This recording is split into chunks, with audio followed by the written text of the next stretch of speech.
સમગ્ર ગુજરાતમાં જ્યારે સ્થાનિક સ્વરાજ્યની ચૂંટણીનો જંગ જામ્યો છે અને પ્રચાર અંતિમ તબક્કામાં છે ત્યારે ભારતીય જનતા પાર્ટીના વોર્ડ નંબર 7ના ચારે ઉમેદવારો ફેણી સ્વરૂપે અલગ અલગ વિસ્તારમાં ફરી રહ્યા છે। લોકોનો અપાર પ્રેમ, આશીર્વાદ અને સમર્થન અમને પ્રાપ્ત થઈ રહ્યું છે। લોકોને પત્રિકા આપીને અમે લોકો અપીલ કરી રહ્યા છે કે 26 તારીખે 11 વાગ્યા પહેલાં 4 કમર 4 ઉમેદવારને સમર્થન આપીને પોતાનો અમૂલ્ય મત આપીને વિજેતા બનાવવાના છે। લોકો સામેથી જ અમને ખૂબ સારો પ્રતિસાદ આપી રહ્યા છે।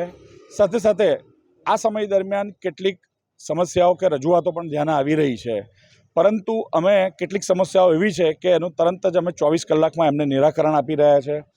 ખૂબ જ સારો પ્રતિભાવ લોકોનો મળી રહ્યો છે। સોસાયટીઓમાં ઘણી સોસાયટીઓમાં સ્વનિર્મની ગ્રાન્ટમાંથી, ધારાસભ્યની ગ્રાન્ટમાંથી, સાંસદશ્રીના ગ્રાન્ટમાંથી અમે કાર્યો કરેલા છે। નવી નવી રજૂઆતો થોડી આવી રહી છે, બસ નોટ ડાઉન કરી રહ્યા છે। જ્યારે ઇલેક્શન પતશે અમે અમારું કાર્યભાર સંભાળીશું એ પછી એમની રજૂઆત પર આગળ કામને ધપાવીશું। બધાનો આવકાર બહુ સારો મળે છે। અમે જઈએ છીએ પહેલાં તો સ્વાગત માટે ઊભા જ હોય છે કે અમે ભાજપના જ છીએ, અમે ભાજપને જ વોટ આપીશું।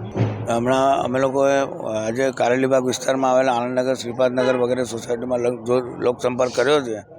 અમારા જાણવા મુતાબિક નાના મોટા પ્રશ્નો છે, જે પાણીના છે કે કોઈ સારું કોઈ જગ્યાએ પડી રહ્યું હોય વગેરે, જેમ અમારા આદિત્યભાઈ ઉમેદવારે કહ્યું એ પણ નાના મોટા પ્રશ્નો છે। જે પ્રશ્નોને લઈને અમે જેમ તુરંત આ ઇલેક્શન પૂરું થયા પછી અમે અમારી પ્રાથમિકતાના ધોરણે એમનું દરેક કાર્ય પૂર્ણ કરવા માટે કટિબદ્ધ છે। જે પહેલાં અમે બી ફેરણીમાં ફરીએ એટલે આવ્યા છે અહીંયા ફેરણીવાળા, અહીં અમારી સોસાયટીમાં ને બધી બહુ સારા કામ પહેલાંના કાઉન્સિલરો કરી ચૂક્યા છે।